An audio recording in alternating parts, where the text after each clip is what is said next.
Les conservateurs britanniques doivent désigner dans les semaines à venir le prochain Premier ministre du pays.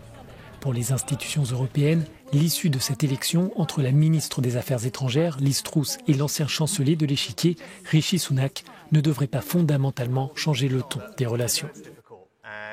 Depuis la mise en œuvre du Brexit, les files d'attente se font de plus en plus longues au port de Douvres pour rejoindre la France.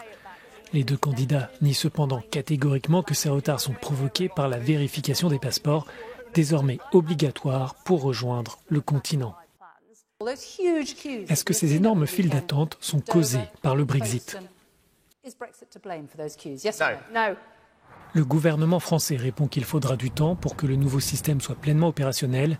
Il ajoute que cette situation est la conséquence du Brexit dur voulu par Londres. Avant le Brexit, si vous vous souvenez, les gens passaient simplement les contrôles à Douvres. Désormais, toutes les voitures doivent s'arrêter et tous les passeports doivent être tamponnés.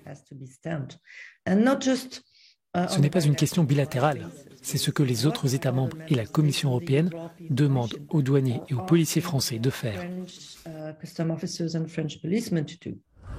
Pour certains analystes, cette campagne se limite à faire le jeu du Parti conservateur, très majoritairement en faveur du Brexit. Dans ces conditions, les débats portent peu sur les conséquences de la sortie du Royaume-Uni. Si vous voulez remporter le vote conservateur, il est probablement peu judicieux de s'attarder sur les difficultés que le Brexit a engendrées, car ils essayent et prétendent que ces difficultés n'existent pas ou attribuent ces problèmes à l'intransigeance de l'Union européenne. Il n'y aura pas beaucoup d'honnêteté à propos du Brexit, au moins d'ici la fin de la course électorale.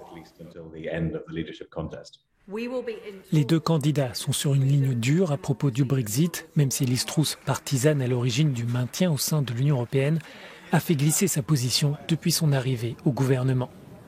Une chose semble certaine pour les 27, les négociations resteront tendues avec Londres, quel que soit le nom du prochain Premier ministre.